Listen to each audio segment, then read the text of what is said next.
Hello and namaste to Kathmandu Code's podcast.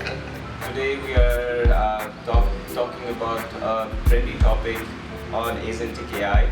Are we building the last generation of software developers?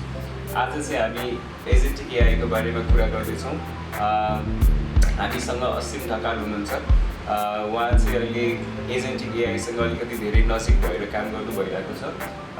Plus उहाँले अहिले केयुमा पनि cloud computing AI related टपिक्समा चाहिँ क्लासेसहरू पनि लिनु भइरहेको छ र अलिकति धेरै रिसर्चहरू पनि गरिराख्नु भएको छ। Welcome to Kathmandu codes podcast Asim. Thank you so much, Season. So we're talking about my experiences. I teach at Kathmandu University.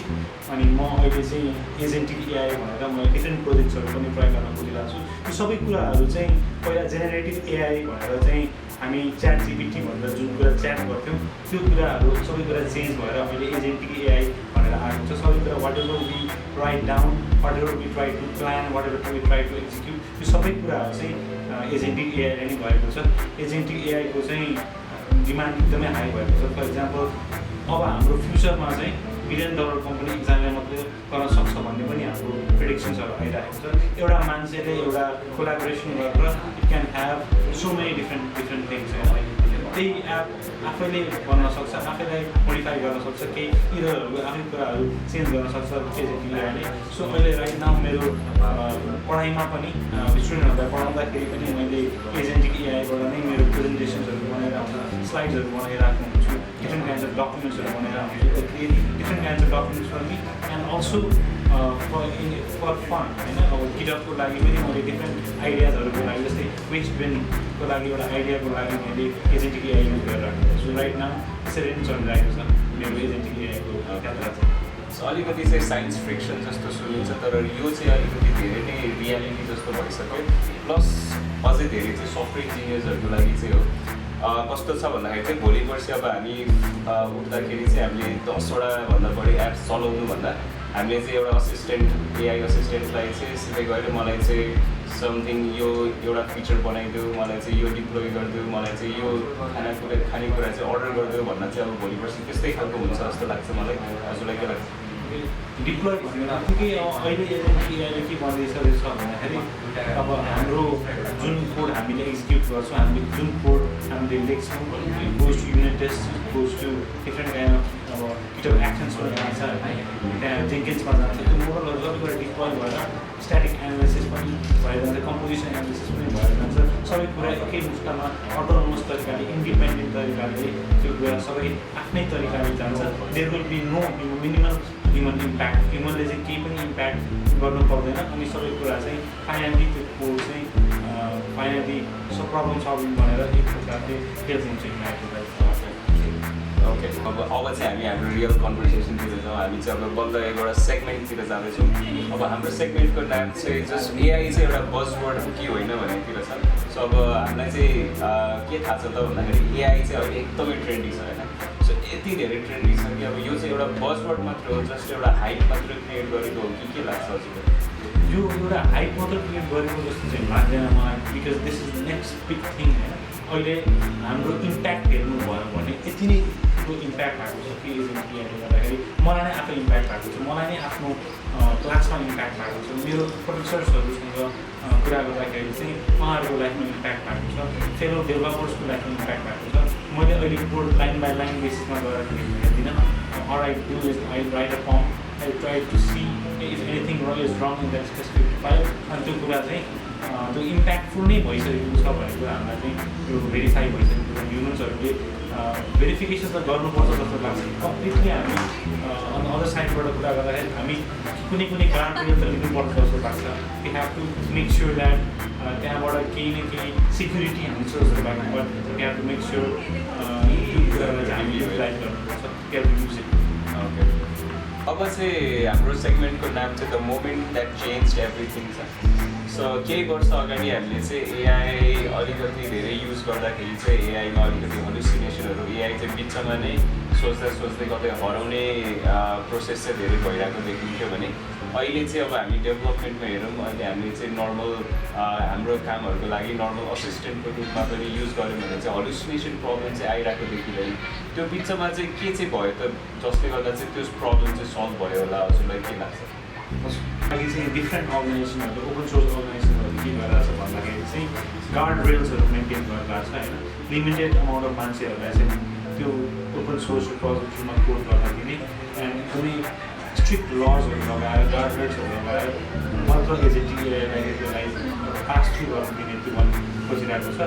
So our compute is getting better and better. पहिलाको कम्प्युट जस्तो टाइपको थियो हाम्रो जेनेरेटिभ एआईमा जस्तो टाइपको कम्प्युट थियो, अहिलेको कम्प्युट चाहिँ एकदमै हाई र एकदम बेटर गर्न खोजिरहेको छ। जस्तै एन्ड्रोइड क्लाउड भयो, जस्तै च्याट जिपिटी, ओपन एआई भयो, जेमिनाई भयो, all this companies are trying to make sure that राम्रो कम्प्युट युज गर्दाखेरि हाम्रो हेलुसिनेसन्स चाहिँ कम हुन्छ भन्ने इन्स्योर गर्न खोजिरहेको छ। एजेन्टिक एआई बिहेभ गरेर चाहिँ त्यो सबै अटोनोमस भइरहेको छ। चेन अफ थट चाहिँ जसरी स्टार्ट भइराखेको थियो त्यो चेन अफ थट चाहिँ आफै इभ्यालुएट गर्ने, आफै रिजनिङ गर्ने, डिफ्रेन्ट डिजाइन प्याटर्न्सहरूबाट चाहिँ आफै मल्टी स्टेप एक्सन्सहरू मेन्टेन गर्ने भइरहेको छ। इन्टरनल चेन अफ थट एकदमै इम्प्रुभ भइरहेको छ। एउटा त त्यो मेन कुरा भयो। सेकेन्ड कुरा भनेको चाहिँ when we are utilising different kinds of tools होइन, टुल्सहरू एपिआईहरू युटिलाइज गर्दाखेरि पनि we are trying to have correct basis होइन। अनि we are trying to make sure डेटाबेसहरू पनि युज भइरहेको छ कि छैन, एपिआईहरू युज भएको छ कि छैन होइन, लोकली कोडहरूसँग इन्टिग्रेट भएको छ कि छैन, सबै हाम्रो सबै एक सिनारियोमा। सपोज अब फ्युचरमा चाहिँ ओपन एआई, च्याट जिपिटीहरू सबै डिसएपियर भयो भने चाहिँ अब के चाहिँ होला जस्तो लाग्छ? सो मलाई चाहिँ अब च्याट जिपिटी डिसएपियर हुन्छ जस्तो चाहिँ लाग्दैन, because people have already understood कसरी च्याट जिपिटी बनाउने भन्ने कुरा चाहिँ अन्डरस्ट्यान्डिङ भइसकेको छ होइन। त्यही भएर हामीले चाहिँ के सोच्नुपर्छ भन्दाखेरि चाहिँ च्याट जिपिटी डिसएपियर भयो भने we can think of new technology. Quantum computing पनि अब एउटा नयाँ टेक्नोलोजी हो होइन। हामीले 0 एन्ड 1 नै गर्नुपर्छ जस्तो लाग्दैन, क्वान्टम कम्प्युटिङबाट पनि हामीले गर्न सक्छौँ जस्तो लाग्छ होइन। हामीले टेक्नोलोजी युटिलाइज हामी किन गर्छौँ so that we get more and more different kinds of users, हाम्रो इफिसियन्सी बढ्दै जान्छ भनेर हामीले गर्छौँ। So that's what we do. So अर्को भनेको चाहिँ अब एउटा एकदम ठुलो ओपन सोर्स पनि सिस्टम्सहरू छ, एलएलएम्सहरू छ जहाँ चाहिँ हामीले एआइजहरू चलाउँछौँ। त्यसले गर्दा पनि सायद त्यो जुन चाहिँ अब ओपन एआई बाई चान्स हराइहाल्यो भने पनि हामीसँग चाहिँ ओपन सोर्स एलएलएम्सहरू अर एआइजहरू हुन्छ जुन चाहिँ हामीले पछि गएर मजाले युटिलाइजहरू अर इम्प्याक्ट एउटा ग्रेटर इम्प्याक्टको लागि चाहिँ युज गर्न सक्छौँ भन्ने छ। अब चाहिँ हाम्रो थर्ड सेगमेन्ट छ। थर्ड सेगमेन्टको लागि चाहिँ अब हामीले एउटा एलिफेन्ट इन द रुमलाई चाहिँ एड्रेस गरौँ। सो सफ्टवेयर इन्जिनियर्सहरूलाई चाहिँ वरि गर्नुपर्छ जस्तो लाग्छ कि लाग्दैन? सफ्टवेयर इन्जिनियर्सहरूलाई चाहिँ वरि गर्नुपर्छ जस्तो लाग्दैन, किनभने now it's so much easy to write down code होइन। कोड लेख्नको लागि you just have to write down prompt, you just have to open Visual Studio. म पनि त्यही नै गर्छु, अहिले ओपन भिजुअल स्टुडियो, अहिले जस्तो ओपन गिटहब होइन। अनि त्यसपछि मजाले क्लोन गर्छु। क्लोन गरेपछि आफ्नो कोडलाई चाहिँ कसरी राम्रो प्रम्प्ट इन्जिनियरिङ गरेर चाहिँ how can we go forward, how can we make this backend better, how can we make this database better भन्ने कुरा चाहिँ सोध्दै जानुपर्छ। अनि त्यसको रिस्ट्रक्चरिङको बारेमा कसरी कुरा गर्ने, आर्किटेक्चरको बारेमा कुरा गर्नुपर्छ। So we will still need humans to design those architecture, we still need humans to design those database and everything. Okay. So एउटा राम्रो कुरा चाहिँ भन्नुभएको छ। सो जसले पनि एउटा ह्युमन रोल चाहिँ चाहिन्छ नि, जसले चाहिँ इम्प्रुभ दिन्छ एआईलाई पनि।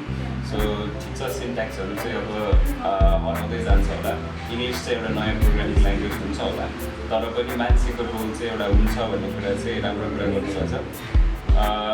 त्यो चाहिँ अब अहिलेको टाइममा चाहिँ केही कुरा प्रडक्ट बनाउनलाई चाहिँ एकदम सजिलो भएको छ नि त होइन। सो सफ्टवेयर इन्जिनियर्सहरूले चाहिँ अब अहिले के कुरामा चाहिँ स्टेप बाई स्टेप चाहिँ ध्यान राख्नुपर्छ कि उसको जुन चाहिँ सफ्टवेयर बनिरहेको छ त्यो चाहिँ एउटा इम्प्याक्टफुल सफ्टवेयर बनोस्, अब उसले जस्तो भिजुलाइज गरेको छ त्यस्तो बनोस्। त्यो सफ्टवेयर इन्जिनियर फर्स्टमा चाहिँ अन्डरस्ट्यान्ड गर्नुपर्ने चाहिँ के कुरा हो भन्दा आर्किटेक्ट लेभल के छ। First we have to understand what is the architect level of this actual program that's going on. के भइरहेको छ, एडब्ल्युएस भइरहेको छ कि are we talking with Postgres, are we talking to हुन्छ नि जाभाबाट चलिरहेको छ कि कुन प्रोग्रामिङ ल्याङ्ग्वेजबाट टेक्स्ट ट्याग के हो त होइन, आर्किटेक्चर के हो त भने त्यो आर्किटेक्चर डायग्राम मजाले बुझेर त्यहाँभित्रको कसरी चाहिँ कोअर्डिनेसन भइरहेको छ, युएमएल डायग्राम, एआर डायग्रामहरू, फ्लो चार्ट्सहरू कसरी चलिरहेको छ, त्यो कुराहरू सबै कुरा बुझेर we have to understand that and then only going to text tag. त्यसपछि बल्ल टेक्स्ट ट्याग बुझेर अनि टेक्स्ट ट्यागमा चाहिँ हामीले चाहिँ we can use AI, editing AI can मैले for example I'm using AutoCAD Pro version होइन Pro version use गरेर we can actually use agentic AI and we can actually create so many different types of software that we can deploy to different places. And deploy गर्नको लागि AWS छ, cloud computing use गर्न सकिन्छ, we can use Azure as well होइन, and deploy गरेपछि I think we can create so much great applications. Okay. So एउटा राम्रो अब चाहिँ हामी एउटा कन्क्लुजनतिर जानेछौँ. सो कन्क्लुजनमा चाहिँ अब नेपालको अपर्च्युनिटी चाहिँ के छ त? सो नेपालले चाहिँ यसलाई लेभरेज लिएर कसरी चाहिँ वर्ल्डको अगाडि चाहिँ आफ्नो स्किल्सहरू देखाउने हो कि अरू केही एप्लिकेसन्सहरू बनाउन सकिन्छ, कसरी कम्पिट गर्न सक्छ होला? सो अहिलेको लागि चाहिँ नेपालमा we are focusing on outsourcing company. धेरै जस्तो कम्पनीहरू हामीले जुन देख्छौँ जस्तै लिपफ्रग हामी देख्छौँ, फ्युज मसिन्स हामी देख्छौँ होइन. यस्तो टप कम्पनीहरूले के गरिरहेको छ भन्दाखेरि we are outsourcing so that the outer companies can grow better होइन. तर बिस्तारै बिस्तारै हामी के गर्न सक्छौँ भन्दाखेरि different types of data centers here in Nepal. We can create different kinds of AI hubs here in Nepal. Agentic AI को लागि चाहिँ हामीले यहीँबाट अरू कम्पनी विदेशी कम्पनीहरूको लागि पनि हामीले केही अर्गनाइज गर्न सक्छौँ जस्तो लाग्छ. Not only doing outsourcing for other companies, I think we can create something new in Nepal. We can create our own LLMs होइन. जस्तो फ्रान्सबाट मिस्टर बनेको छ होइन, जस्तै डिपसिक चाइनाबाट बनेको छ, त्यसले नै हामीले पनि we can create our own LLMs and we can make Nepal better. Okay, so एकदम राम्रो कुरा गर्नुभयो. सो अबको एउटा कन्क्लुजनमा चाहिँ अब हामीले अहिलेसम्म डिस्कस गरेको कन्क्लुजनबाट चाहिँ मैले चाहिँ के बुझेँ भन्दाखेरि चाहिँ सफ्टवेयर इन्जिनियर्सहरूको पोस्टलाई चाहिँ रिप्लेस गर्न सकिन्छ, तर फाउन्डर्सहरू, स्टार्टअप्सहरू, नयाँ जुन चाहिँ प्रब्लम सल्भर्सहरू उनीहरूलाई त एआईले रिप्लेस गर्दैन होइन. उनीहरूलाई चाहिँ एआईले अझै लेभरेज गर्छ. सो कस्तो खालको प्रब्लम सल्भ गर्ने, त्यसलाई कसरी फास्ट सल्भ गर्ने, अब त्यसमा चाहिँ हजुरको अलिकति कन्क्लुजन दिनु. कन्क्लुजन दिँदाखेरि चाहिँ एजेन्ट जुन एआई एजेन्ट्स हामीले भन्छौँ उनीहरूलाई चाहिँ सफ्टवेयर इन्जिनियरले सफ्टवेयर इन्जिनियरको काम चाहिँ एजेन्ट्सहरूले रिप्लेस गरिरहेको छ. प्रोजेक्ट म्यानेजरको काम पनि एजेन्टिक एआईले रिप्लेस गरिरहेको छ. So software engineer and project म्यानेजरको काम चाहिँ रिप्लेस भएको मैले देखिरहेको छु अहिले राइट नाउ होइन. But there has to be someone who is actually directing the company. There has to be someone who is actually managing our earlier भने जस्तै आर्किटेक्ट लेभल कम्पनी कसरी जाने, डेटाबेस लेभल कम्पनी कसरी जाने, त्यो कुरा एजेन्टलाई थाहा हुँदैन. We have be guiding the person is the CEO of the company, the person who is the founder of the company होइन. उनीहरूले चाहिँ त्यो कुरा चाहिँ एकदमै मिलाएर हेर्नुपर्ने हुन्छ. So I don't think everyone is going to be jobless. Only the project managers, only the engineers of अब चाहिँ हामी लास्टतिर आइसकेको छौँ. So to everyone watching or listening, so हजुरलाई चाहिँ एजेन्टिक एआईको बारेमा चाहिँ कस्तो लाग्यो यो सेसन? हजुरले चाहिँ अझै अब कमेन्ट्समा चाहिँ लेखिदिनु होला हजुरको पर्सपेक्टिभ्सहरू के छ. अब हामीले यो पोडकास्टलाई कसरी राम्रो बनाउन सक्छौँ त्यो चाहिँ अलिकति लेखिदिनु भयो भने हामीलाई धेरै राम्रो हुन्छ. Thank you.